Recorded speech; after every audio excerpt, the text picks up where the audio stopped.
Wonderful. Great cover. Yeah, it's Yeah, really I really like the cover and like it seemed like they did the same thing with the art, but it's kind of like more refined a little bit. Yeah. I'm like, yeah, all right. It's good stuff. It's good stuff. I hope you guys enjoyed it. Well, I guess we should probably get into it then, eh? Okay.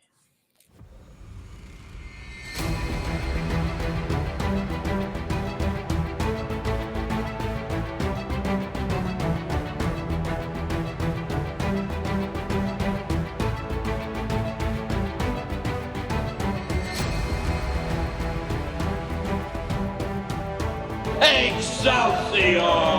Hey everybody, this is Powerful Brandon coming at you. This is the Comix Paradox Podcast.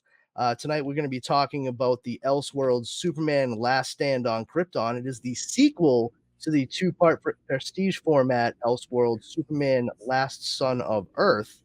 And joining me tonight, as ever on this podcast where we talk about alternate reality titles, are Leo Pond and Justin Cooper. There's Leo right there. Say hi, Leo. Hello. My face is much bigger than his. Oh, that's a real point of contention here.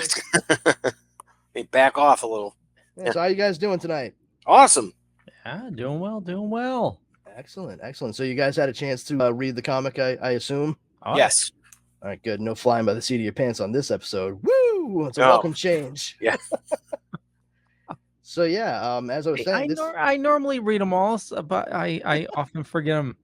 I cheat read everything. Thanks, Wikipedia. I looked at the cliff notes. But yeah, like I said, this is a sequel to the last story that we covered, Superman Last Son of Earth, which saw a Clark Kent, who his father was an astrophysicist, Professor Jonathan Kent, who discovered an asteroid was going to hit Earth and cause an extinction level event. So, like you do, he liquidated all of his assets, made a rocket, and sent his infant son into the cold void of space. As you do. Like you do. Yeah. And I guess did that Thursday. Thankfully, the kid ended up in some kind of wormhole that brought him to Krypton, and he was brought up by Jor-El and Lara, who we know to be the biological parents of Kal-El, who was rocketed from the doomed planet Krypton to Earth in our regular canon. And lots of fun and hijinks ensue from that point. But now we find ourselves covering the story that takes place seemingly 11 or 12 years after the end of that particular chapter. And we see exactly what Superman, that is Clark Kent's decision to stay on Earth rather than go back to Krypton, means for that society that has been rebuilding itself due to all the catastrophes that occurred from the asteroid hitting for decades. So yeah, that's where we stand at the beginning of this, our last stand on Krypton. And as you can see, this cover, absolutely beautiful. Like I've mentioned to you guys beforehand, love the way it looks, but on this cover, I've never been able to help but think that it just looks like a combination of Arnold Schwarzenegger and Sylvester Stallone in a Superman suit. Oh, interesting. I was thinking like a hint of Nathan Fillion in there. Wow, I don't see that at all. That's nuts. Okay. To me, it's the eyes and the wideness of the nose there, but I get a little Captain Hammer from it. Well, Captain Hammer. Okay, you see, I just get like a look kind of thing. Oh no, you're right, because you've got Stallone's jawline and Arnold's too, and looks like Arnold's eyes there. Yeah, Arnold's eyes for sure. Like he was like, I'm the last son.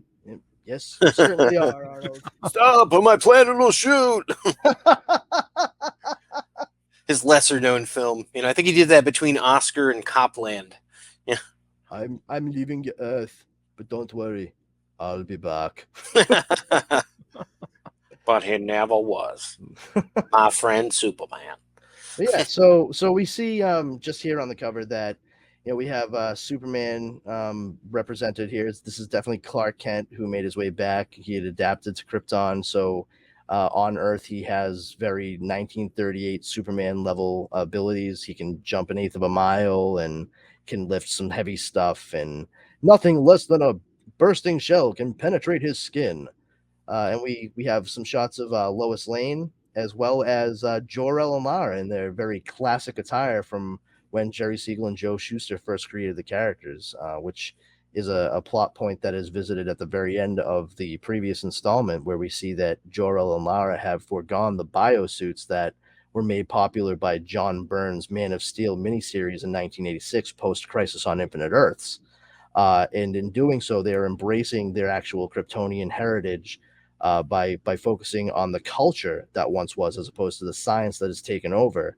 And we will visit within this story what that means for the larger civilization of Krypton in and of itself.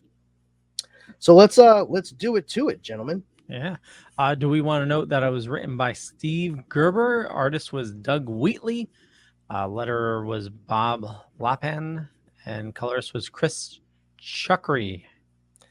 Yes. I will say the art in this is very much in line with the previous installment. It does, as Justin, you had mentioned, it's a bit cleaner. The lines are I think a bit sharper. And especially with some of the stuff that does occur later in the story, there's a little bit more dynamic playfulness that occurs within physicality for some of the characters. I'll say we did not get to see any of that more fantastical stuff in the previous book. So they really understood that this was like the final chapter of the story they were setting out to tell, and they went balls to the wall with it. It's fun and insane in the best ways.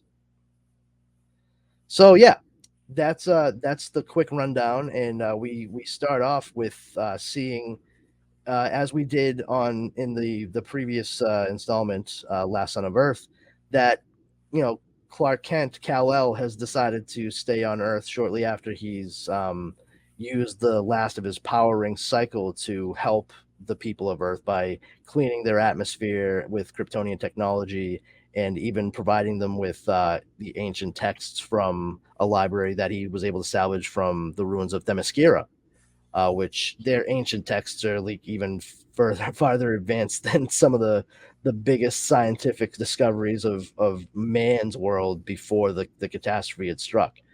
And they give us a rough year. I think it's Metropolis in the year 2000. I think it's 2011. 2000. 2000. Yep. That's when it starts showing the. Okay. When he goes. Yeah. But then it does. Yeah, the next one is 2011. So 11 years. Yeah, I was close on 11 or 12 when I said it. Does that kind of remind you of the Baxter Building a little bit? A little bit, yeah. I hadn't really thought of that until you said it, but that makes a lot of sense. I can see it, especially when you look at the coloring of it. A white building with a blue symbol. I do like the fact that, because of the previous story, I mean, it's a Superman Elseworld altogether, all three parts of this, finishing with this third part here.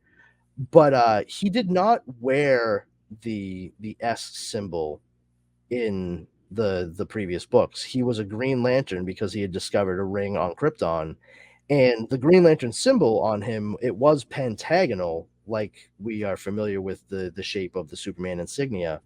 But there was no like S. There was no like, oh, it means hope kind of deal going on. But here we see he has adopted this S symbol, likely because of the fact that he has been, known the world over as, Kal-El, the Kryptonian, the Superman. And it's just become part and parcel with who he is, how he represents Krypton on the planet Earth. And we find them discussing, now Earth has formed a council very similar to what we've seen on Krypton. Yep. And, they're pressuring Kal-El to, share more Kryptonian technology with them. And of course, if you've read the other books or you listened to our previous episode, we know that Krypton, it was in a lot of trouble in its society. It was stagnating, because people were just focused on living for as long as possible, but not actually having lives. And that all stemmed from just eons of war that they had been on their planet due to their own technological and scientific advances. And then you got tool bags like, big surprise, Morgan Edge on the council, pressuring Kal-El to share it more with them. Like, oh, why don't you want to share it with us? Like, you afraid that we're going to be just as strong as you? Then you won't be so special. And I mean, it's nice to see that across like multiple realities that Morgan Edge is still a dickhead, no matter what. And for those of you who aren't familiar with him, he is the owner of WGBS in the regular DC Comics continuity, Galaxy Broadcasting in Metropolis, and he is just a world-class douchebag. So yeah, that's that. I like to comment on the fashion here because Superman is absolutely crushing the cape in this. It's like a hang off the shoulder sort of deal. He's got 2 buttons on his neck. So Leo, correct me if I'm wrong, but that means he's what, a lieutenant? I believe so.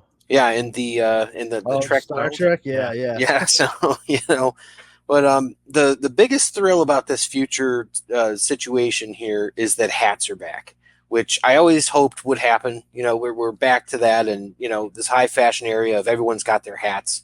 The previous page, you've got 2 people in Papa Smurf hats, so it's just they're super evolved. They know what's good. It actually kind of makes sense that there would be some kind of like hat fashion. And I know that might sound silly, but when you consider the fact that the asteroid hit in the 60s, when hats were still like being worn and JFK hadn't like completely killed that trend by not wearing a hat during his inauguration. That is why hats fell out of fashion, by the way. It was JFK's fault. What? Do either of you watch Lower Decks? Yes, of course. Of course. Oh, my helmet not big enough for that. But it does stand to reason though, because hats would have been part of the fashion before like the fall of civilization altogether, and to see like the continuation from the point that they would have had last, combined with these technological advances. I mean, even looking at Perry White's clothing while he's sitting there talking with Kal-El, it's still very reminiscent of like an old school outfit. You can still very much see Perry White wearing something like that nowadays, like the vest, the button-down shirt. But it has that old-timey yet futuristic look at the same time. That's a hard thing to pull off, especially in stills, such panels like this. Something it shows prosperity too, like the fact that they can do things like wear like these silk sashes and like I was joking about the hats, but realistically they have enough to go around in this post-apocalyptic future where they can afford to make a giant red Pope hat, to wear on the High Council seat. Yeah. And that's a great point you make too. Like, you cannot make any mistake about it. Like, even though we're looking at these coming up, like we see what the grandeur of the cities that they've been able to build up. This is a post-apocalyptic world. I mean, they had an apocalypse and they moved past it and they're trying to rebuild. They're still very much in the process. It's only been slightly over a decade, so they're still baby stepping it, and they were able to hit some quantum leaps because of the assistance that Kal-El gave them with Kryptonium technology. But the bone of contention here with the council, as I said, is they want Kal-El to share everything. And Kal-El is conferring with Perry White because he is just at odds with what they want, and knowing the history of Krypton, what that knowledge actually led to, he knows that Earth would follow the same destructive path. And without saying so much exactly what it was, like he mentions to Perry, like, oh, it was a long war, and he's like, oh yeah, why would a war be 100,000 years? That's insane. He goes, well, it was a matter of principle, Mr. White. And he was like, what? A religious war? And he's like, kind of more philosophy, but yeah, kind of. And kind of leaves at that. And he's just like, well, if you want to just put a statement out there, here's the Daily Planet, man. Like, you just let me know. I'll print whatever. And Kal-El's like, I'll just shut my mouth and just go about my business and leave him to it. And you can tell he's probably not quite as invested as he was when we saw him last. He's being pushed away, and it makes sense. The growing pains of them trying to figure out how they're going to rule, they've kind of got it locked down, and he is probably feeling a bit superfluous, like extraneous at this point. Does the world need a Superman when they've been able to achieve so much. Let them continue on by themselves. And he's sort of making, you can kind of tell he's doing like a goodbye tour here. He's kind of hitting all the notes. He's seeing all the people that welcomed him and he first met when he showed up on Earth, looking for his own origins in the last story. And he just, as he's kind of doing that, he gets news. Oh yeah, Morgan Edge is fucking getting everybody whipped up into a frenzy, because that's what dickheads who want more power do. And he was not really surprised by it. And from that point, we see him kind of move along, to prevent. He's not giving a comment on anything, and in the middle of a newspaper. And decides to, yeah, you had it right, Leo. You can go to the next page. He goes to visit Martha Kent, his biological mom, at, we noticed, the Jonathan Kent Memorial Observatory. Nothing like naming the Memorial Observatory after the one fucking guy that tried to tell everybody that there was a giant asteroid headed towards the planet. Talk about too little, too late. But yeah, he kind of gets it all out there, and she calls him on it. She's like, yeah, I know you're gonna leave. You don't have to stay. Your work here is done. Like, you earned not having to be here. So just go do whatever makes you happy. And I hope you just like miss me a little bit, and that's really all we get from Martha in this, and that's enough. Because what about that tender moment where she admits the guilt of wanting to stay with her husband, and sending her only child out into the stars? That one kind of hit me, and I was like, oh man. Yeah, it's just interesting too, because you never really see that come up, even with like regular Superman stories where he's somehow able to talk with like Lara, and what have you. There's never really stories that cover like her trying to be like, I'm sorry, like I should have gone with you, but I was so scared and I just wanted to stay with my husband. And she's such a real person here, which is cool. And it reminds me of like the Annette O'Toole version from Smallville and all that. Not that she looks like her whatsoever right now. It's funny you say that, because I was actually reminded of Kay Callan from Lois and Clark: The New Adventures of Superman. Oh wow, okay. I actually really liked her as Martha Kent. One of the, I think, best choices for that show. Her and I feel awful. I can't remember the guy's name, but the couple who the actors who played Jonathan and Martha Kent on that show, they were excellent. They really helped ground that character, and that's one of the most appealing parts of that show, is that I'm not a big fan of Dean Cain as a person, but one thing that can be said for that show, as hokey and goofy as it did get sometimes, was that Dean Cain actually played Clark Kent as a regular guy. And it's refreshing to see that, when like most other representations were like kind of harkening back to the geek and the awkward nerd that Christopher Reeve had really zeroed in on for the 1978 movie by Dick Donner. But with this here, like, I straight up felt like it was exactly the kind of thing that Kay Callan would have been like if she were the Martha Kent of this particular story.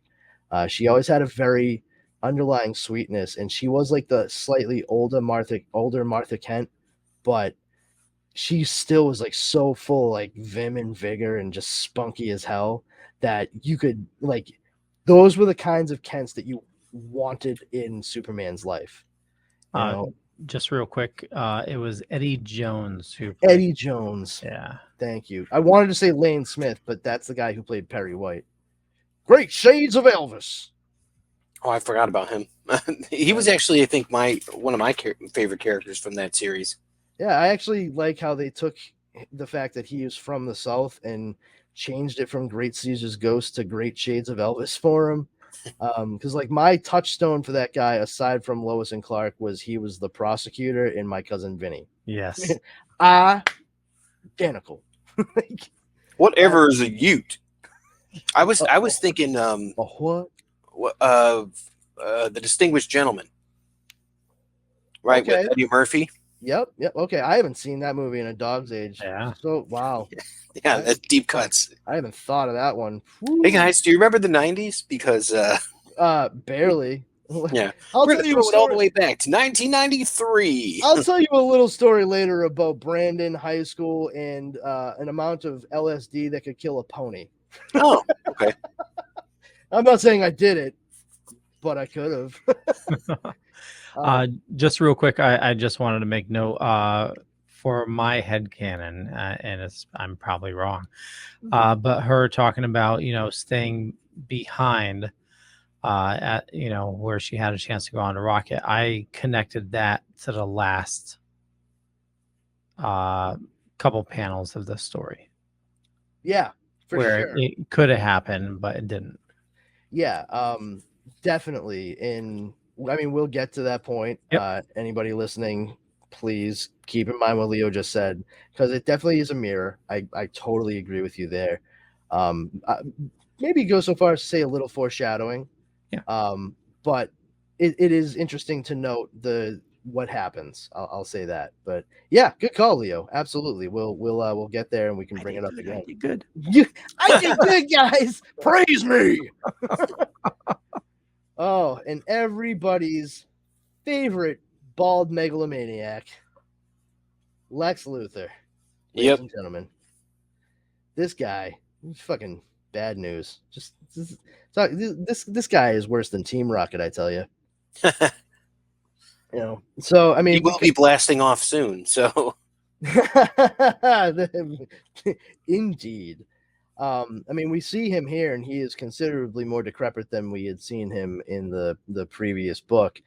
Granted, we do know that 11 years has passed, and that is driven home again here when he is saying, like, I've been in this cell for 7 years, and then before that, I was the only thing on 2 legs for 4 years before that on Arkham Island. Arkham Island. All right, that's fucking harrowing. Okay. And basically says like they built this penitentiary around him, and he has basically we get the sense here that he's dying, likely has cancer. So he is a man who has nothing left to lose, and Morgan Edge, being the absolute beam of light that he is, goes to Lex Luthor because Lex is the only one that's ever come close to defeating Kal-El, and says, yeah, I want your help in, stopping him and getting all the secrets of his Kryptonian information so we can, do whatever we want with it. And Lex Luthor's thing's like, sure, I just need you to get me the fuck out of here and let me do whatever I want. And because Morgan Edge is a very moral and upstanding guy, his response is pretty much, okay. That's how Lex Luthor re-enters our story, having been removed as a prisoner for the better part, a little bit more than a decade. And from there, we rejoin the lovely Captain Lois Lane. I don't know that you'd call it the Resistance at this point, but yeah, she is a captain in the military. I believe she makes mention of working with Trevor. Obviously, we're talking about Steve Trevor here. And they're trying to, they're trying to determine, where Kal-El is? Is that what it is? They can't find him. He's just disappeared since that point where, he's in the Daily Planet, and they're like, Morgan Edge is being a dick. Do you have any comment? And he goes to talk to Martha, and that's that. She's like, leave. Well, Lois is like, that sounds not good. Why haven't we heard from him? Like, he hasn't been this radio silent in forever. And because they were relatively close friends, at the very least, which is kind of cool to see, like, that's pretty much the extent. They're not like boyfriend, girlfriend. They're not necessarily romantically entwined. They just have like a very, very high level of respect for one another. And she is just like, all right, I think I have an idea of where he might have gone. I was wondering, do you think that they had like a falling out or something like that? Because it seemed like she was detached, and that was the part where I was kind of like, I wonder if they had like a thing going on, and then it was like, I think there might have been a romantic, tryst or something. Maybe they tried, years back, but I don't think it was anything where they butted heads per se. It was just that they felt responsibilities for different portions of how the society and civilization was being rebuilt his role was, as a leader to guide them to the point where they could, govern and have the knowledge necessary to do so, whereas her job was to fight to make sure that could survive. And that's why she remained with the military and did her thing. They just got pulled in different directions, and I think that's a pretty common tale in like passing ships and all that. So, yeah. So I mean, can see that. Not to say that they didn't try, but one thing you can say is like they've always been like, since the reveal of Clark being Superman to Lois in the comics, so that is actual full-blown truthful relationship, they've always like had each other's back, and they've never been adversarial. And I feel like that probably leaks over into this reality as well. There's no need for butting heads. It's just, hey, you have to do your thing and I have to do mine, and maybe we meet again down the line when we don't have to do the things that we feel we need to. And that being said, she's still doing her thing, and that's when she gets contacted and uses what knowledge she has of him as a person to kind of surmise where he might have gone.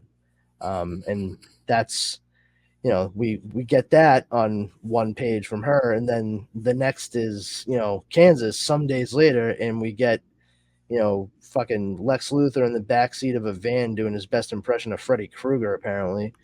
And it's a little weird.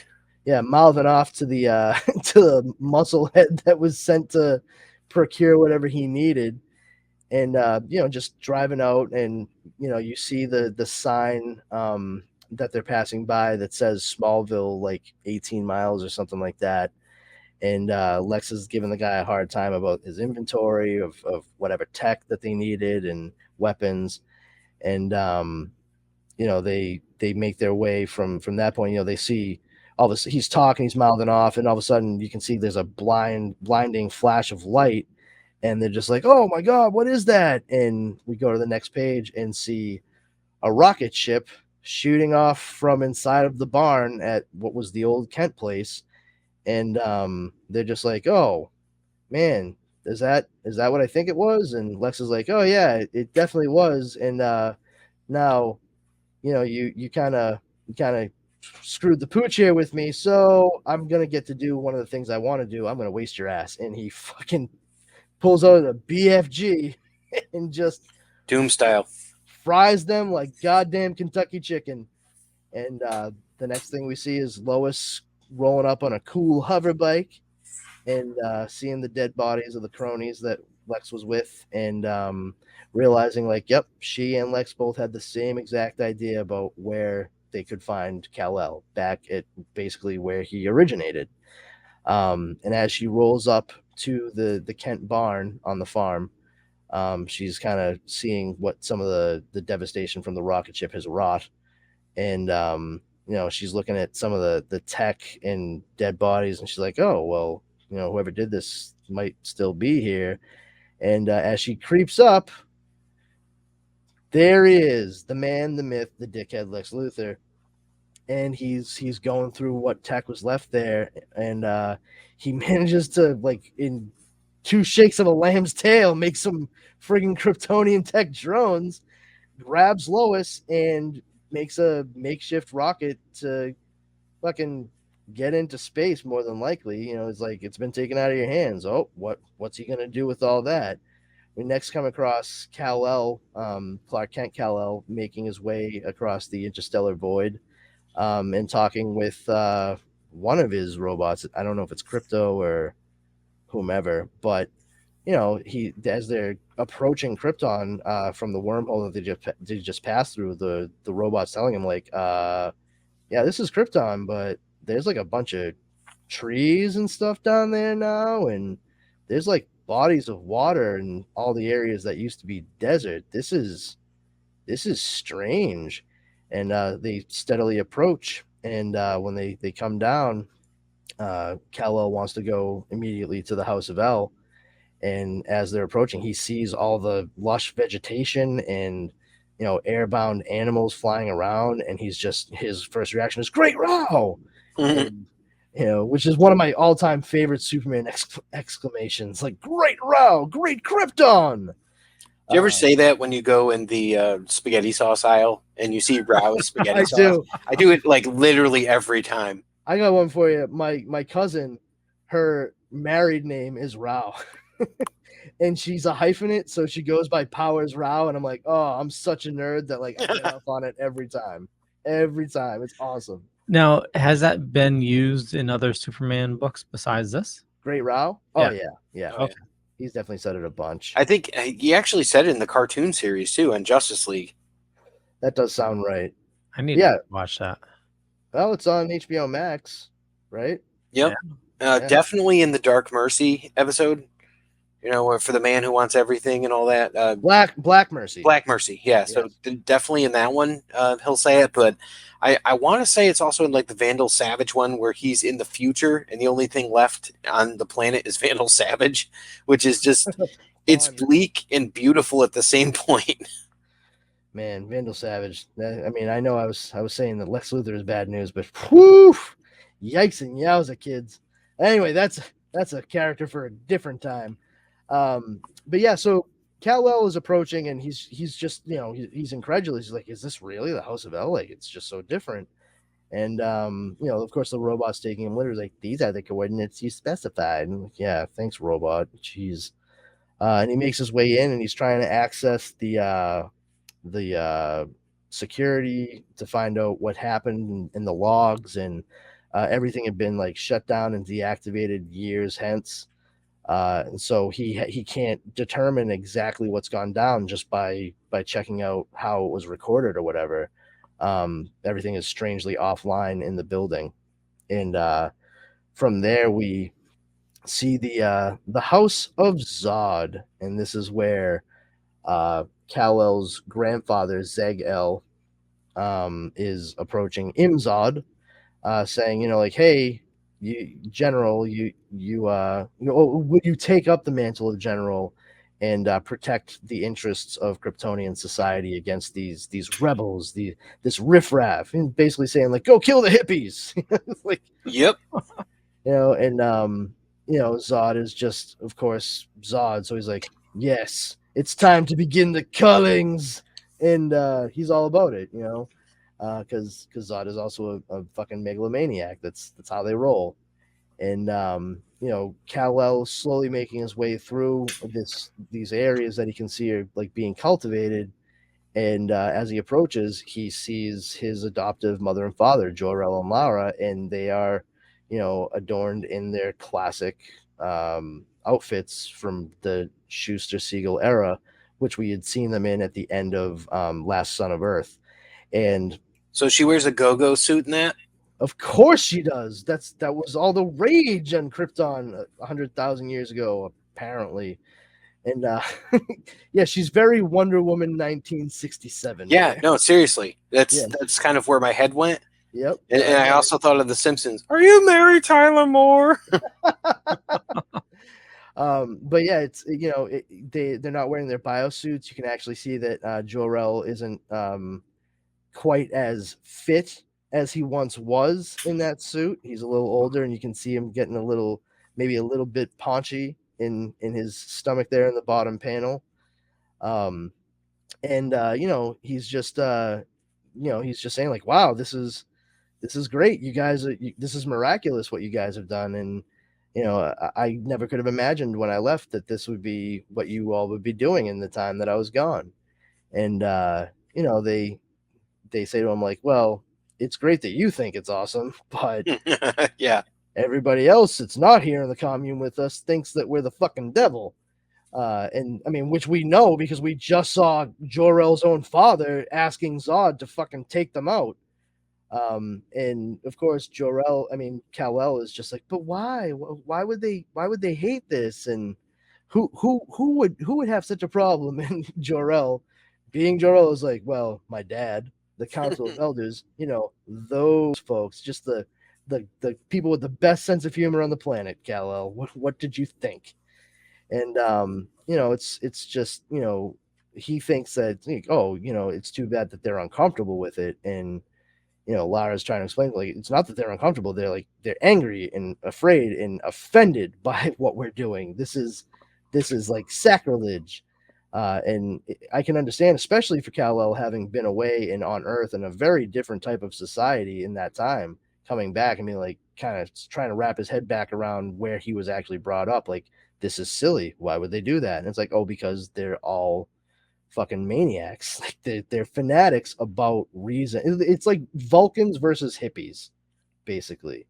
You know, they want everything to be ruled by science and logic and don't have fun or emotions. And you know, Jor-El and Lara are like, no, we're gonna like grow flowers and read books and you know, do the ill freaky nana.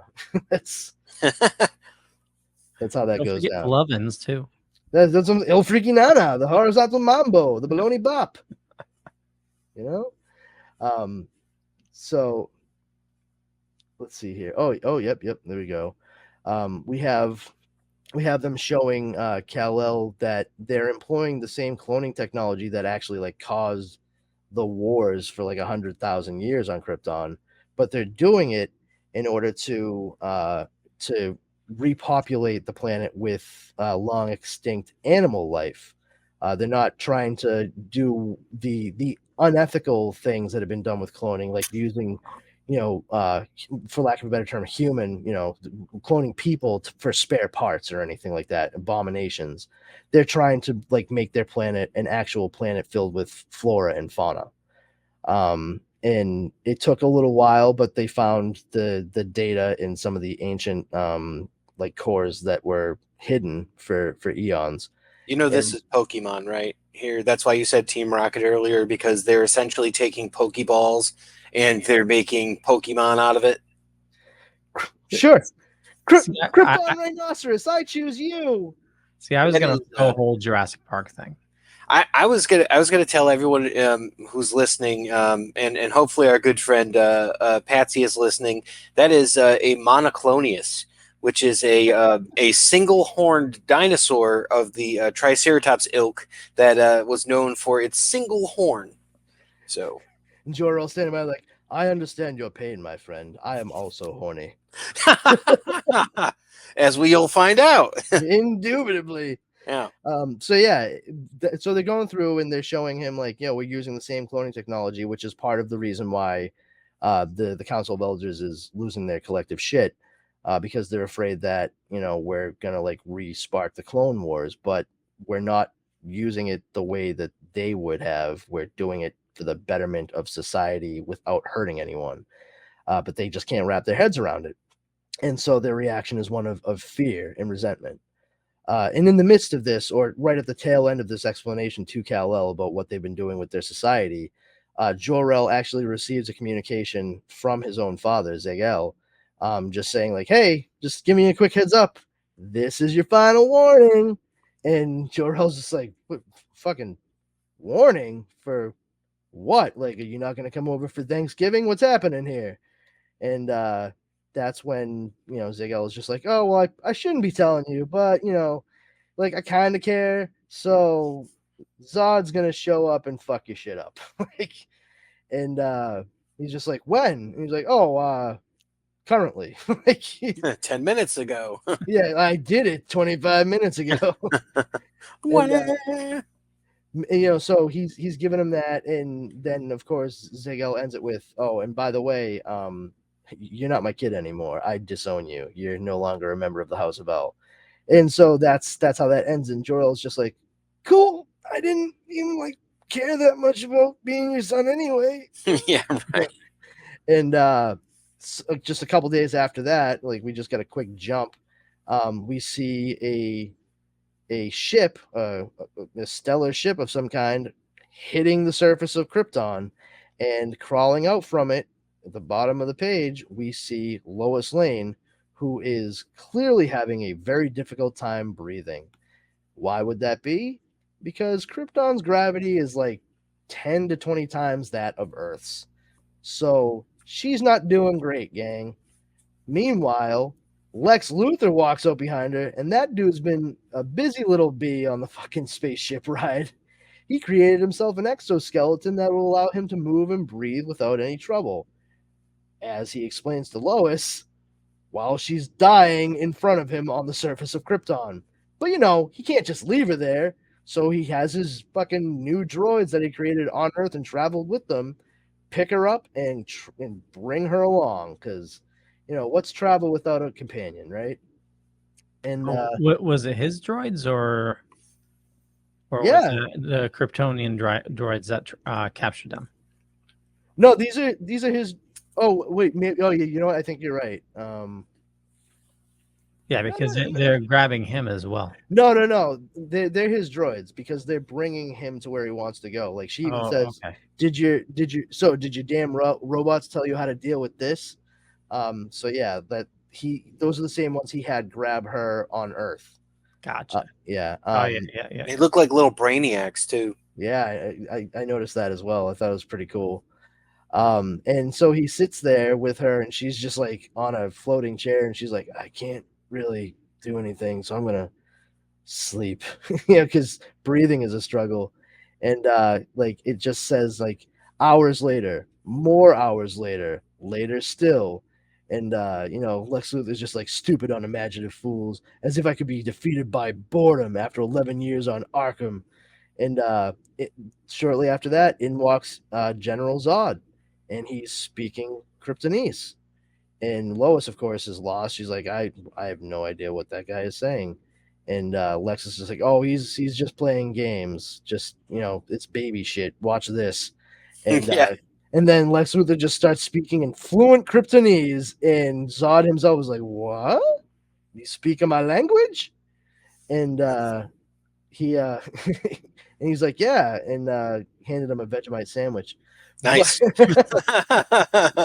But he wait till he chunders.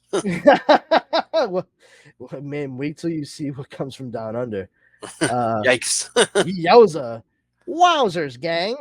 And they they have a little mini tete-a-tete here, and it comes to the point where he's like, oh yeah, there's this troublesome dude, Kal-El, that was on my planet Earth, and he's not a good cat. I came here to stop him because I want to make sure he doesn't destroy your civilization too, because Luthor is such an altruist.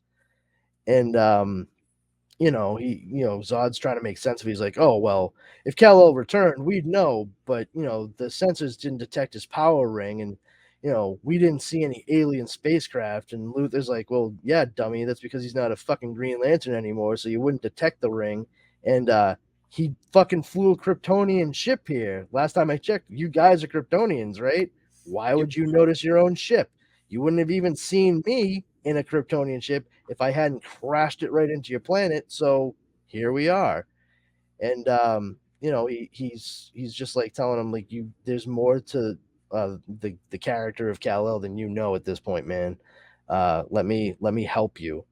And because Zod's just like, I don't know where he would be then. And Lex's response there in the last page is like, where would he cause the most trouble if he were here on Krypton? And that brings us right to the commune that Jor-El and Lara have started. And we just see that they're playing around with the animals, and everybody's having a great time. But all of a sudden, some of those drones pop up from Luthor, and they really fuck some people and animals up. Like they mutate them, and they're just horrible looking. And I mean, it was just like instant terrible death. And the drones themselves were fitted with the House of Zod symbol. So because why not sign your work, right, Zod? Yeah. And we move on to see exactly what kind of devastation has been wrought upon these folks, and you can see just like how gross and nasty. I mean, I think people have eyes growing out of the top of their heads and what have you. It's not great. It's a pretty bad scene. Oh yeah, like this animal here has all kinds of weird stuff at the top right corner panel. Like I don't even know what the hell that shit is growing out of them. What do you think's creepier, if something has a bunch of eyes on it or if something has a bunch of mouths on it? Oh man, that's a toss-up, right? It really is. Like that's both, I think. Like it reminds me of just the show Gravity Falls, like towards the end, where Bill Cipher like goes full on. Oh like, yeah, absolutely horrifying. And like, this was a children's show, and I don't do well with body horror. It's not my bag. I don't like body horror. I mean, I'll watch it, but it skeeves me out. I get squeamish with it. I'm like, no. And I'm watching this Disney cartoon, and Bill Cipher just goes, "Hey, how about I switch around? I shuffle all the functions of your head holes." And all of a sudden, this fucking dude's eyes become mouths, his mouth becomes an eye, his ears become his nose, and his nose becomes an ear. And then they scream, and I was like, I don't think I'm going to sleep for a week now. I mean, like I said, it was a cartoon. There was no blood or like ultra violence involved, but I was like, that's horrifying. And when I see stuff like this, it's right there in the same vein. I'm like, that skeeves me out. But yeah, these folks and these animals, they were just laid to waste without a moment's hesitation with whatever kind of weird radiation it was that Luthor had outfitted those drones with. And you know, of course, Kal-El being the leader he is, and you know, from the things he's experienced with helping build another civilization, like from out of the frying pan and into the fire, really is this whole situation for him. He's telling them, like, all right, you know what, you're having war waged upon you, whether you like it or not. You're gonna have to fight back. And Jor-El's whole bag is like, dude, we're scientists and artists and academics, like, we're not fighters. And he's like, yeah, but you build a society, you're leading these people. Why don't you ask them if they think it's worth fighting for and make your moves from there? And that's kind of where we leave them at that point. And of course, Superman, Kal-El figures he's going to try to take some actions himself. From just real quick, I want to know that I don't think we mentioned it was Kryptonian poisoning. Kryptonium, yeah. Kryptonium, yeah. Yeah. What you said. Kryptonium, yeah. And you know, Kal-El goes to confront his grandfather, and you know, and he's like, grandfather, and he's like, well, I don't have a son anymore, so you can't possibly be my grandson. It's like, wow, you're really sticking to your guns there, buddy. Good for you, I guess. And you know, he's just like, why would you do that? You butchered all of those people just because like you didn't agree with them, and they did nothing to hurt you. And his whole thing is like, oh, it was necessary because, you know, the ends justify the means, right? And you know, it's just like, if you wanna blame anyone, you can't look at me, look at your own father, because he started this, so I'm gonna finish it. And you know, Kal-El's just like, I thought maybe I could talk with you and reason with you and have you like actually see what it is that's going on. And I guess that's just not possible. And his grandfather's like, yeah, you're right, it's not. Get him the fuck out of here. And then they give him the old zapparoo with some cool Kryptonian guns. And you know, the next thing we see past that, we know now that, you know, he's captured. Going on to the next page. And he was so mean. He didn't, you know, his grandfather didn't give him any hard candies either. No Werther's Originals here, buddy. not even a Luden's cough drop next to some car keys. Too bad. But he wakes up, finds himself strapped to a table with Luthor hovering right over him. And of course, Kal-El right off that is like, wait, what? Where am I? Is this Earth again? How the fuck did I get back here? And Luthor's like, oh, no, I'm the strange visitor from another planet here. Yeah, this is definitely the pit of ultimate despair from Princess Bride. Oh, yeah, for sure. He's like, try not to say it. Try not to say anything. You save your energy. And yeah, he's got some tanks of stuff hooked up to whatever it is that Kal-El is strapped to.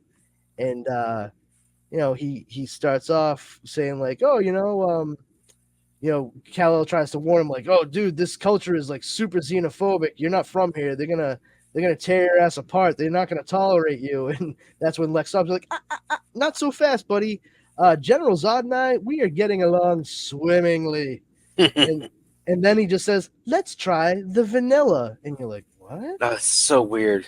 And then, you know, he's like, you're working with Zod? That what's going on? And Luthor's still just paying more attention to what he's doing to Kal-El. He's like, there's nothing happening to you with the vanilla. Well, you know, see, right now you're being exposed to Kryptonium, and it comes in 3 isotopic flavors: pistachio, vanilla, and cherry. I call them. And he was like, Luthor, you have to stop. You'll never make it off this planet alive. He's like, I'm cleverer than you think, buddy. And then he's like, I wonder if like a more concentrated dose. How about 2 scoops of pistachio? And that's when he hits him, and you realize pistachio means green kryptonium. And he whacks Kal-El with it in the lower right panel we see there, and it fucking hurts. And this is as Lex was giving him a description of what it does to Kryptonians, this radiation, but Earthlings seem to have a little bit more resistance to it, and that's why he decides to up the level of radiation he exposes Kal-El to, and it's doing exactly what we would expect green kryptonite to do to Superman from the canon we know. And Luthor is using this as a means to try to extract information through torture about what Jor-El's defense capabilities are, what his arsenal is, and what have you. And then we just come back to Jor-El standing in front of the entire commune and just saying, like, they may take our lives, but they'll never take our freedom, doing his own Braveheart thing. And that's really what it boils down to. You don't need to like delve too much more into that. Like he's basically listened to Kal-El, and they realize they have something worth fighting for, so they may as well fight for it. And it brings us right back to the torture of Kal-El by Luthor, and we see he's just still being exposed to the green kryptonium, the pistachio kryptonium, and he's just saying, like, there's no weapons there, there's no arsenal, they're just scientists and scholars. And Luthor's like, I don't believe you. Let's do a triple dip cherry. And clearly this is red kryptonium. And as soon as it starts hitting Kal-El's cells, he starts mutating and like growing. And it's pretty gross. Like it's clearly very painful. But it's like, imagine Steve Rogers being given the super serum and then going into the chamber for the Vita rays to activate it. Only you get to see everything inside that happened, and it's all incredibly painful. That's what we're seeing here. Kal-El was already like a pretty robust guy, clearly about 6'2" to 6'4", in good shape. He had some abilities on Earth because of his adaptation to Krypton's environment. But Lois Lane, watching all of this, is seeing Kal-El just being fucking destroyed and mutated by this red kryptonium radiation, and she's basically just the gingerbread man from Shrek at this point. She's like, "You're a monster," and Lex is like, "Yeah, no shit. I thought we all knew that." But I will say, Lex did stick her in some kind of like hyperbaric chamber, so she's not like dying while she's like waiting to get her turn to get tortured. Kind of similar to the one the baby was in. Yeah, exactly. It may very well be like the same chamber for all we know. But we just see that he's I mean, that last panel there, it looks like Kal-El is down for the count. I mean, we see a couple of fingers in that mass that's squishing with like splooging blood. It doesn't look like it's could this be the end of Krypton's Superman? Tune in next page. And we move right along, and as Lex is speechifying in front of the chamber that Lois is being kept in, all of a sudden we get Red Hulk. I mean, Kal-El. Yeah, this is clearly the Hulk. Yeah, clearly the Hulk for sure. He is just fucking gigantic, and his eyes are glowing with energy, and he is just clearly a fucking ball of pain, and he throws Luthor, and he's not able to verbalize anything. He's just making those typical noises like you would expect from a hulking brute of some kind. And he actually breaks the glass of the chamber that Lois is being kept in, and he goes, "Hurr!" And Lois, in classic Lane fashion, goes, "You took the words right out of my mouth." And he grabs her, and she's like, let's get the fuck out of here before they come for us. And so he picks her up and just jumps out of the building, and holy crap, he's on Krypton and jumping pretty fucking far. Like, he is now surpassed like any physical level he had once had before. And Lex, of course, looks at it like, well, fiddle-dee-dee, what was that? I suppose that was the right combination. And so he's got the bath of red kryptonium radiation streaming down from this device he has there, and he decides to stick himself underneath it real quick. And we cut back, because he's mouthing off to Zod, and he's like, destroy the alien. And I took that as they were gonna put Luthor to death. Oh yeah, destroy the alien. I'm sorry, yeah. Yeah, and then I took it as Luthor just saying, I don't abide by failure myself, and I'm just gonna kill myself. Yeah, let me do it for you. I owe you that much. And so he steps into the red kryptonium radiation. We see where Kal-El lands with Lois, and he's starting to like kind of regulate and come back down. His skin and everything, he's starting to look a bit more on the normal side. His skin tone is more correct, but he's still like gigantic. Mm-hmm. And he straight up says, he's like, I feel stronger than I did even on Earth. And meanwhile, Lois is like there on the surface, and she's like, that's great, I'm dying. And he's like, oh yeah, that's right, I forgot, you're like me when I was a stupid baby, let's go. And so he picks her up again, and he's like, we need to find my father, because obviously Jor-El has some experience with having humans be able to survive on Krypton. And it's very cool. It's not something that you see very often that they make mention of. Not that I've ever seen it in any other canon, but Krypton apparently has two sons in this canon. I never thought Don't they say by the twin sons of Ra or something? Oh, do they? Something like that. Like I remember there was something. Yeah, you may be right, man. I love Superman, but I don't know everything. So I digress. I defer to you, sir. I feel like if I know this because of Superman for All Seasons by Jeff Loeb and Tim Sale. Like that would be the only reason I know it if it exists. Fair enough. But what that brings us to now is we see Lex Luthor saying, "Oh, that'll do, pig, that'll do," and he uses a finger. I know I'm going to rephrase that because that's not. He uses mind bullets from his finger. I was gonna say finger blast, guys. All right. But Magic missile. He uses clearly some new abilities that he has gotten from this mutation that the red kryptonium caused in him, and his head is bigger. He's clearly got a larger brain. He became the leader, obviously. That's how I looked at it. Because you have the Hulk and you have the leader. Yep. So Superman, Lex Luthor, Hulk, leader. There you go. I think it's. I don't know if that was intentional, but I love it regardless. It's something I always got a kick out of. It's like, oh, what if it had been a Kryptonium bomb that Bruce Banner had gotten exposed to?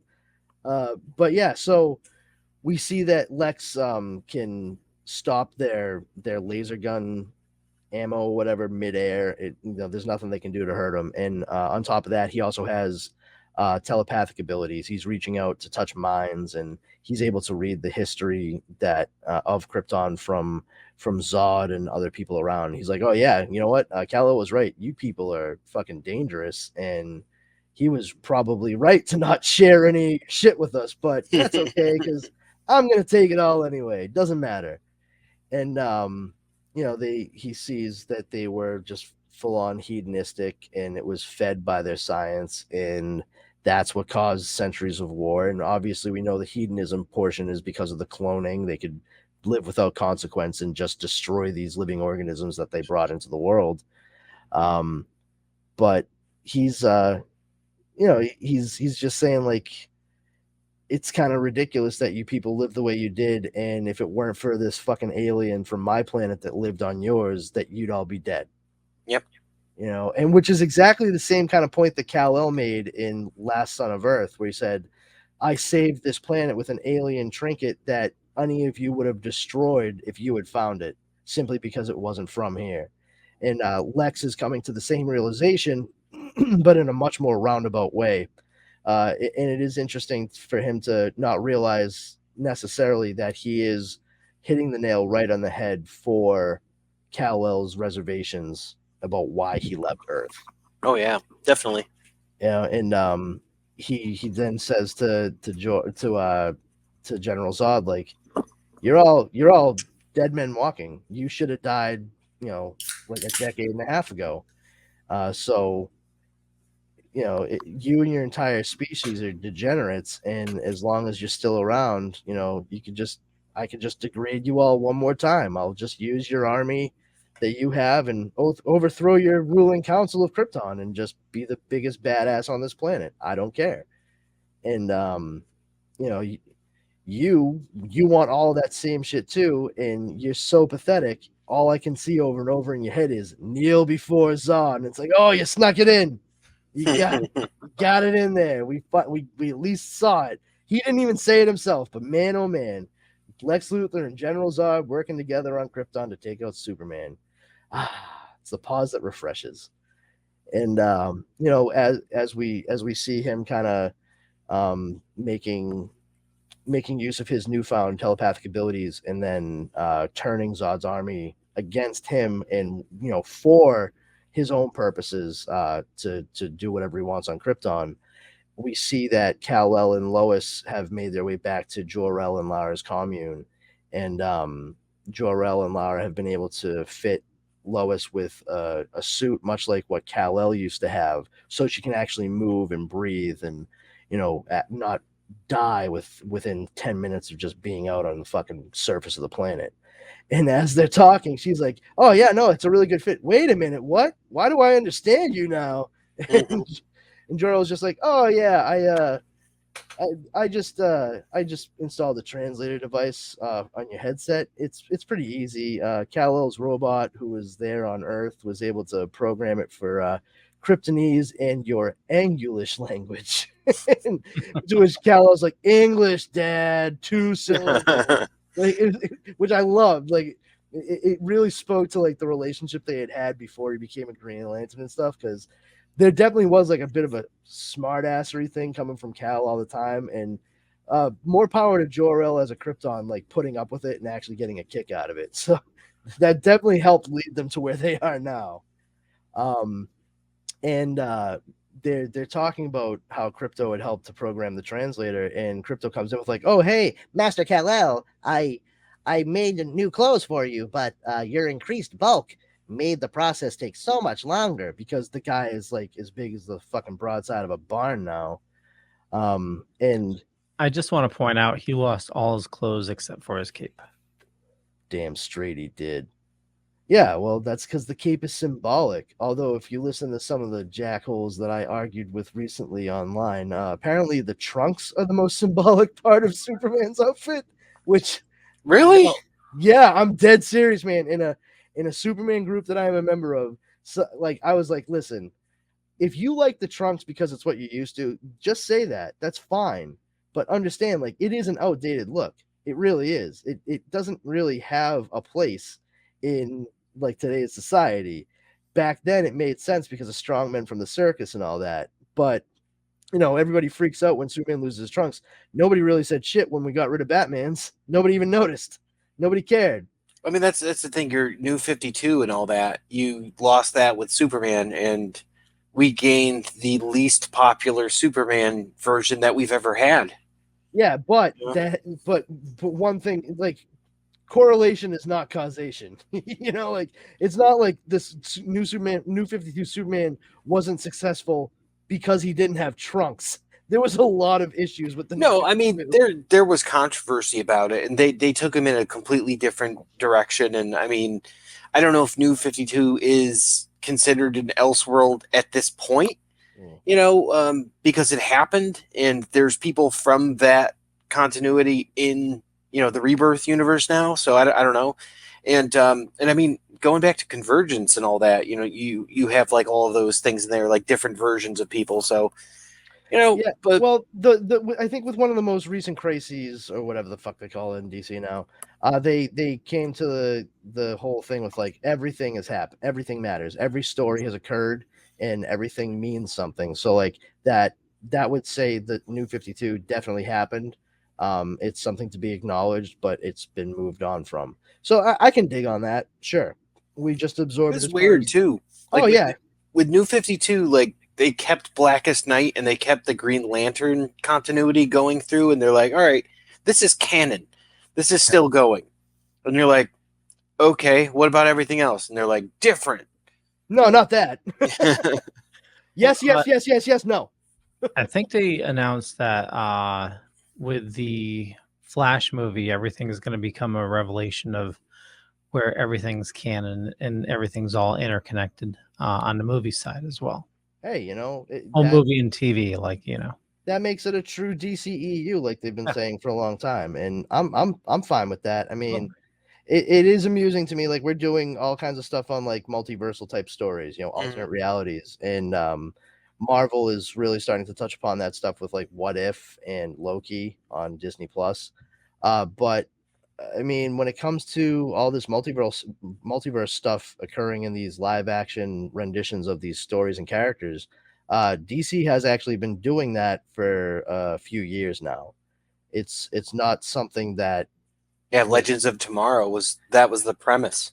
Yeah, and that's what I'm saying. It's like, it's not anything new. And I mean, Marvel, you can say a lot about what Marvel's done for sure, and how they've obviously dominated the box office. But when it comes to this interconnectivity and the idea of multiple realities converging and being able to play with one another, they have been doing that with DC for a while.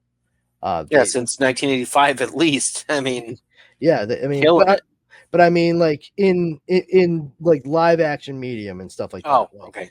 Yeah, they started doing that with the shows, and then I mean, it was a big deal that Ezra Miller showed up in the Crisis on Infinite Earths crossover for the CW as Barry Allen the Flash, meeting the CW Barry Allen Flash. Like, that was huge. And not only that, but like the fact that the CW Flash seemingly gave Ezra Miller's Barry Allen the idea for the name The Flash, because he was like, what do you call yourself? The Flash. The Flash. Like, you could tell, like, that's a great idea. And that was really cool. But up to that point, we had not seen anything like that.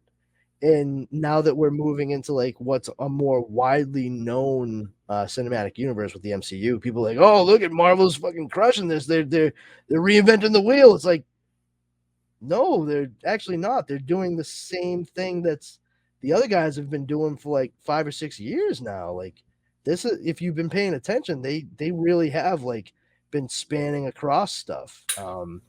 But that regardless of all that, getting back to what we were saying here, we have these guys all getting ready to gear up. He's putting on his extra large suit, which I guess he didn't need the cape made because it stayed attached, like Leo had said. And we have them move on to see what they can do with the animals and what tech they have, what information they've been able to pull from ancient texts. And Lois is like, well, the good news is, because none of you have any military experience, I'm your gal, because I'm Captain Lois Lane from Earth. Let me tell you how we're going to do this. And they're kind of looking at what they're taking stock of what they have. And Kal-El picks up this little thingamabob and hits the button on it and accidentally zaps Lois with it. And she's like, ah! And she disappears. And Jor-El is like, oh, hey, no, point it exactly where you had it pointed and hit the button again. And she comes back and she's just like, it was so weird. I was like here, but not. It was shadowy and I could see and hear you, but you couldn't see, you can hear me or see me. And like my voice, I couldn't even make a sound. I was like, I was a phantom in some kind of zone. She didn't say the zone part, gang. We knew exactly what it was by how he was holding it. Oh, of course, yeah. It has like a Green Lantern kind of design to it as well, like the way the handles have always been. Like, I mean, that Phantom Zone projector is that's a classic design. Yeah, that's something that's not really changed much in the decades since its introduction. But of course, once she's back, Lois is like, wait a minute, I can think of a few ways we can use this. Right after Jor-El's like, oh, thank God you're alive. I've never tested that on a living thing before. Woo! It's like, oh, Jor-El, you're going to tell me you've been playing around with that, but there wasn't any kind of tiny little animal you could have zapped that thing with. Wow. Yeah, they could just replace it by cloning. Right? Oh, wait, is that a slippery slope? Who knows? I never know. But yeah, so we see that moving forward, there is now a gigantic army amassed. We see Kryptonian battle suits, like full on like battle tank suits, like what Superman had utilized to come across the ocean floor in the Return of Superman story arc when he came back from the dead. And Lex Luthor is controlling it all, and he's got full on big head brain powers. Nobody can really screw with him, and he's already decided, like, oh yeah, you think you're better than me because you're Kryptonian, fine, and goes right to Zig-El, Jor-El's dad, and rips his biosuit like right off him, just completely destroys it.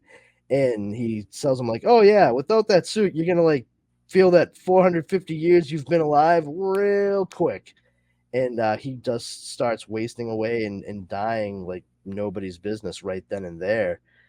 Pretty brutal way to go, honestly. And Lex is gonna go along his merry way to fuck up as much shit as he can. And in his last breaths, Zig-El is able to reach out to Zor-El to say, like, hey, I don't have a lot of time. He's already looking very decrepit, and he's just like, Zod is dead, and the alien Luthor has a mutation, and he's controlling the army with some monstrous power. He's coming, and you can't stand against him. You have to run. Ra be with you, my son. And so he's clearly said, like, okay, I was wrong. You're my kid. I fucked up. I'm dying. Just please don't die too, and that's it. That's the end of Zig-El. He is basically, he mummified like right before everyone's very eyes. And now they're realizing that, Lex Luthor has whatever power, but also all of the strength of Zod's army behind him, and he's coming to fuck shit up. And now they have to make moves. And the army is rolling up on where they've built this new society, and Luthor has kind of decked himself out in semi-Kryptonian garb because that's just how he rolls. And he's telling them to like look for all the rebels, the hippies or whatever, and nobody can find anyone. They came there to kill, and they got nobody to kill. And this angers the Luthor. I hate when that happens. Oh, it's the worst, right? All dressed up and no one to fucking murder. Yep. And then he's just like, wait a minute, why is the ground shaking? And all of a sudden, there's a whole bunch of gigantic Kryptonian beasts with people riding them and taking out large swaths of the army right there and before his very eyes. And Lex's reaction is just, where the devil did those things come from? Very measured, all things being equal. And then it keeps happening in different portions of their formation. Like they just start appearing out of nowhere, and they're just fucking Luthor's regime up left and right. And you can see Lois giving Kal-El commands like, all right, him with phase 2. And now they have birds that they're flying that shoot flames, like flame birds. Where have we heard that before? That's some sort of Nightwing. Yeah. Yes, a Nightwing for a flame bird. Ooh, sounds like characters from Silver Age Superman comics. And they're really jacking up Lex's Zod army. And they're still, Kal-El is still utilizing the Twilight Zone, Phantom Zone projector to reintegrate everyone back from the Phantom Zone. And he's actually beating Lois the punch. He's like, I know, phase 3. And which I love. It's so droll and still very like Clark and Lois. And because of that, like, Lex is just looking around trying to figure out what's happening, and he sees the flash of the Phantom Zone projector. He's like, oh, there you are, you little shit. And he uses his mind bullets to, rip apart the structure that they're in, and you know, Superman Kal-El tries to jump away with Lois, and Luthor ends up grabbing him with his telekinetic abilities, and Lois, Clark is able to drop her down, and it's great because Luthor is just like, I'm just trying to annoy you, and Kal-El's reaction is, you have succeeded. And he just walks at him, brandishing his gigantic Hulk-like fists. But a little bitty cape. Teeny tiny little cape. Like, what is this, a cape for ants? And so we move along and we see the power on display, Lex's mutation versus Kal-El's mutation, mind versus matter. And they are just going at it, and Lex thinks that, like, if I just drop these things on Kal-El, it'll be done. And Kal-El, he's now getting angry, and he's got all kinds of energy pouring out of his eyes. It's like, oh, this dude has like heat ray vision seemingly. And Kal-El is just like, we've reached the end game. And Lex is just like, no, it's not the end for me, it's just the end of your life.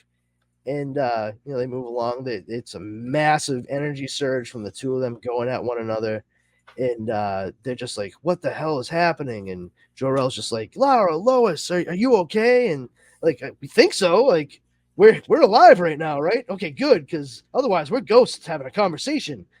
And as they're hugging and just happy that one another are alive, Lois is kind of standing around like, where's Kal-El? This is bad. To which we see Kal-El and Luthor are just, they've laid waste to one another. They are basically just meat hanging off of bones at this point. And Luthor is just using the last vestiges of this power he's recently developed, and he's just like, we're both, Kal-El says something like, we're both gonna die, so your plans aren't going to succeed. And Luthor's just like, no, it's not good enough that you die or I die. Everyone needs to die. I'm going to use my mind fingers and reach in and rip out your planet's heart out. And that's where we see the core of Krypton right here in this panel. And Lex is very clearly using his telekinetic abilities, moving on, tells him, you lose. And Kal-El, you can move to the next page. Kal-El is just like, what did you do? And that's when they realize, like, Kal-El's about to drop dead, and all kinds of tremors start on the earth, and they're like, oh no. It's a very, very good part, a very kind of heartfelt part between him and Lara. And it's nice when they actually figure out what he was talking about. And you're like, oh, okay. Yep. And but as these tremors start ripping apart everything, Jor-El's right there, and he's like, Luthor somehow destabilized the planet's core and set the chain reaction in motion again, which is the same chain reaction that Kal-El stopped in Superman Last Son of Earth, which is what we know of from our canon as what destroyed Krypton. So now Krypton is about to explode again. And we go to the next panel, and we see that Jor-El is saying, we only have one chance, and it's a small chance. And Lois is just like, what? You can stop the reaction? And he says, no, but we may have a means of escape. And we come to a rocket that's blue with a red tip, very familiar design. And she's looking at it. She's like, even if this thing will fly, which I'm not sure it will, I don't think there's enough room in here for all three of us. And Jor-El says, its hyperdrive is primitive but functional. It will bear you and Lara safely to Earth. To which Lara replies, Jor-El, please, I wish to remain here with you if we must perish. And he just stops her right there and says, no, you bear the last and only hope of Krypton's survival, Lara. For the sake of all that was our world, you must go. And Lois just looks at Lara and goes, Krypton's survival? I don't. And that's when Lara says, my husband and I have violated our culture's most stringent taboo, Lois Lane. And then we see the rocket take off, leaving Jor-El on the surface of the planet Krypton as it's about to explode. We come to the last page, and it shows this rocket leaving the doomed planet Krypton, and we see Lara say at the very bottom of the page, "I am carrying Jor-El's child." And that is the Superman Last Stand on Krypton Elseworld. They got busy with it. Oh, Sure so did. the reason that Jor-El's dad was mad was because of sex. I get it now. Yep, that's it. But yeah, so it is kind of cool to see how through this entire story, it was really sort of just a delaying of the inevitable. We still had Krypton explode, and there is still going to be the offspring of Jor-El and Lara that is rocketed to Earth and will be raised there. We don't know exactly how that's going to pan out. We would like to hope that he would be a good person and an inspiration to the civilization that he is going to be raised in. Absolutely. And one might even think that Lara may name the new child after Kal-El, her adopted son, in homage because of the hero that he was on Two Worlds. It's interesting. I like that they never went past this. They left it where it was, and you can make all the headcanon you want past that point. But overall, I felt like it was a very, very fitting ending to the story they had established initially in the first part, Superman Last Son of Earth. I hope you guys enjoyed it too.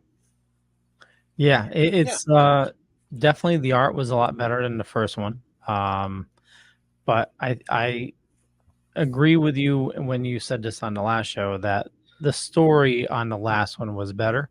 I still enjoyed the story. Yeah, it was definitely a great read. I thoroughly enjoyed it. Yeah, it's like I said, the last one being a 2-part Prestige, they had a little bit more room to play around with some of the story aspects. And this one being just a one-shot Prestige format, they just cut right to the nitty-gritty as fast as they could. I like the idea of them playing around with some of the things that would get that skewed view and stuff, and how we had mentioned, like, oh look, they get exposed to radiation, and Kal-El basically becomes the Hulk, and Lex Luthor becomes the leader, and it's a fun little like mirroring of other characters. Stuff like that happens on both sides of the fence all the time. He even got stronger as he got madder. Yeah, exactly. And Yep. It also makes me think, and this is just my own thing, the Silver Age comic of Superman back in the 60s. I said Silver Age, so that that would make sense. That would be that era, stupid. But there was this an imaginary tale where Superman looked into like the chronometer or whatever the hell it was in the Fortress of Solitude, and he gets to see what his life would have been like on Krypton had it never exploded. And in it, there's a professor who creates this, like, he's trying to work on some kind of modulation ray, blah, blah, blah. He gets exposed to it, as well as Kal-El's dog, Crypto, who he had been watching, and it gives them superpowers, Superman's superpowers on Krypton. And he becomes a superhero on Krypton called Futuro. And Lois Lane lands on Krypton she's like the first reporter to actually go on a manned space mission. They end up through a wormhole or whatever and land on Krypton. And by the end of it, Futuro and Lois Lane fall in love. He decides he's going to go back to Earth with her, and he finally reveals his true identity to his best student and someone who grew to be his friend, Kal-El, and says, "You are the type of person that should be here to protect Krypton," and exposes him to the ray that he had created and gives him those same abilities, and he becomes Superman of Krypton. And the idea is that, like, he went to Earth and fell in love with and lived with Lois Lane and stuff, and it's the same kind of feeling I get when reading this, because as a kid reading that story, I'm like, I want to know what happened when he got to Earth. I want to know more there, and I've created all kinds of scenarios in my head over the years since reading it when I was like 10. Some headcanon. Yeah, and Became Superman. Yeah, I want to know how that pans out, especially in Silver Age, because like that's a lot of fucking power. But this right here, I mean, to go from Krypton to an Earth civilization that's been influenced by the technology of Krypton, and then to still have like Lois Lane know what the secret is here. Like, how does that pan out by the time they touch down? I feel like, especially because of what Jor-El and Lara went through on Krypton, she would not be like anything like the cold, uncaring Kryptonians, like her father-in-law and all that shit. Like, there's a real good chance that Kal-El or whatever, this new L baby L, is gonna end up being a real force for good, positive change on the planet that he will adopt as his home. So, but you can make of it what you will. Maybe in your head, this is just like a precursor to fucking Brightburn. I don't know. Or a precursor to like another almost exact Superman sort of story.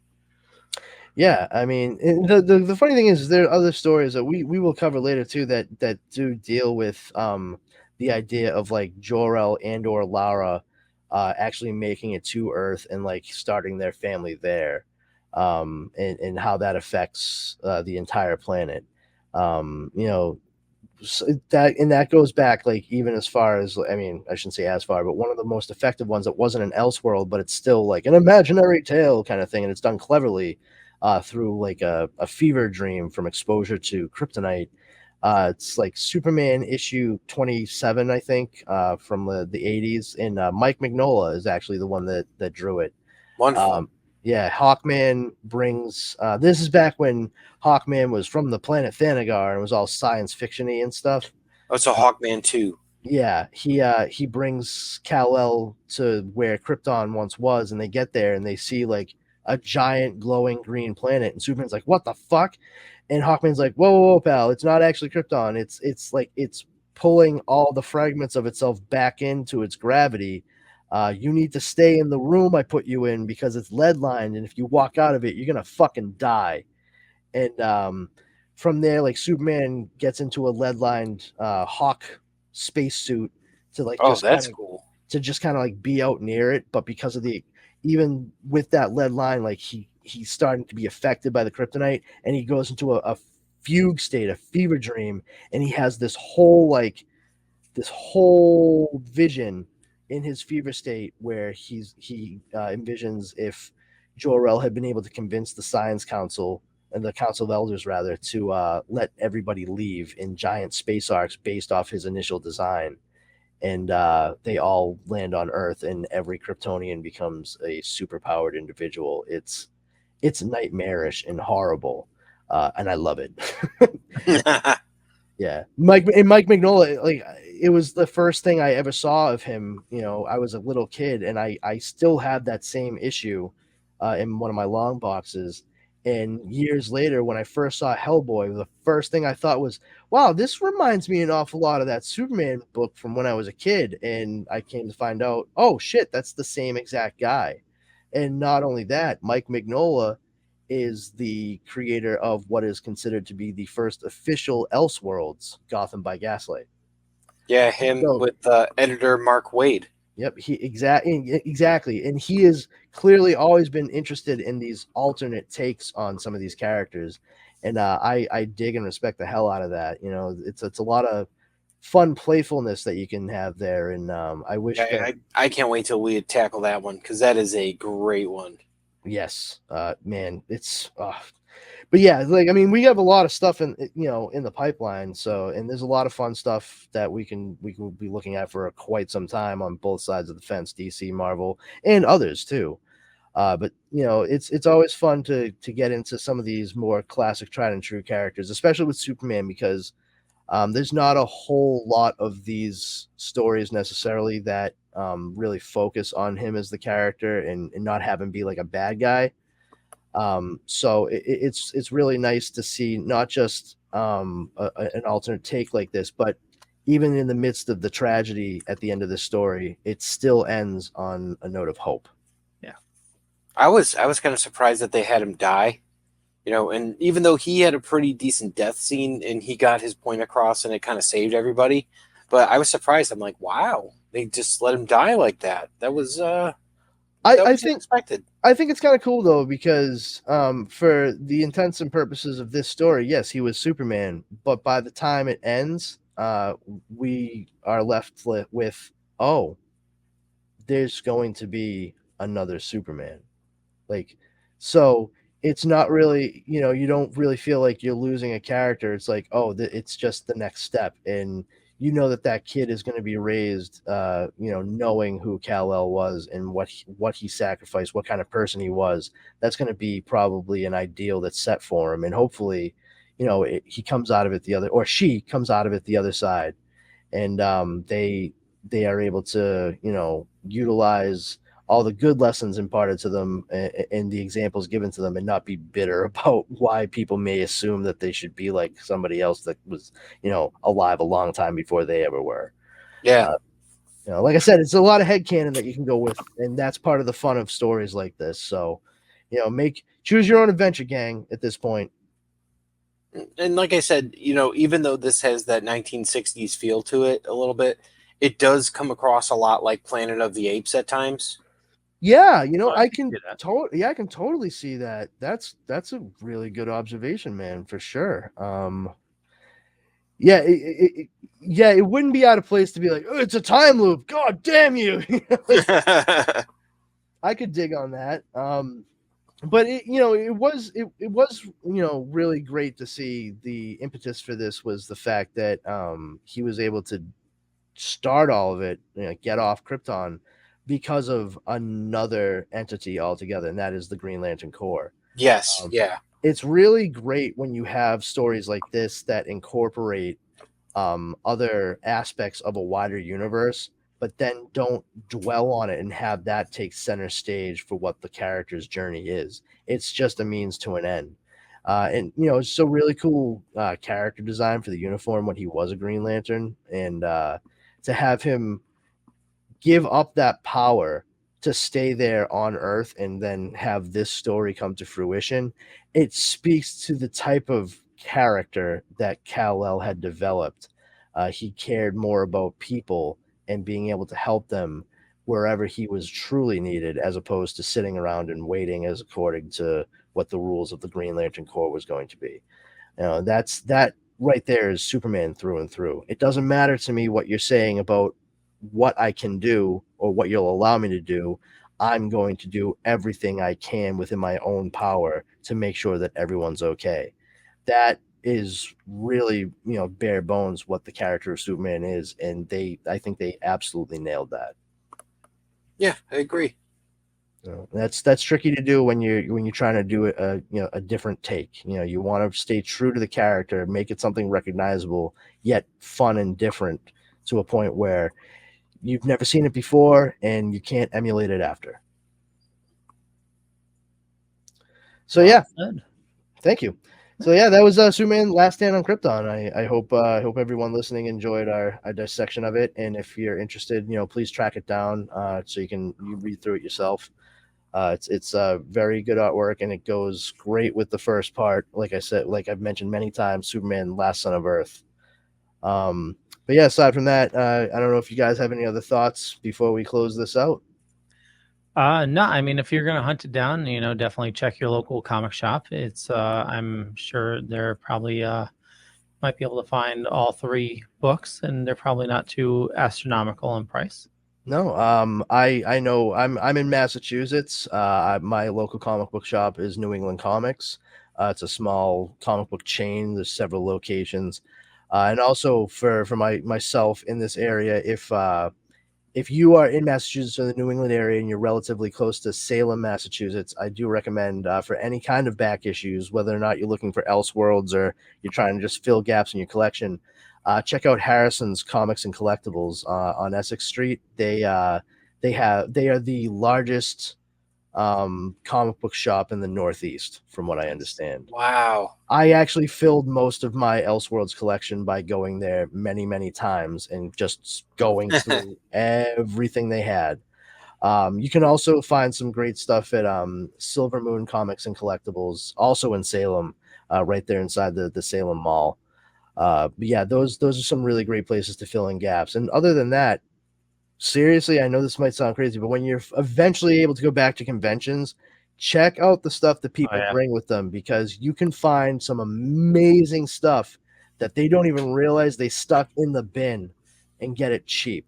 I got like 5 issues of Miracle Man that they did not realize they stuck in a bin for a total of $17.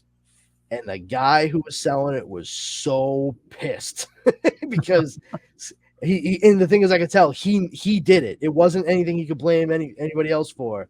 But I was just like, hey, it says everything in this bin is blah blah. And he's like, yep, I want these. And he was like, oh.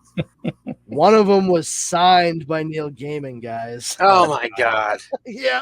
It was like number 24. It was ridiculous.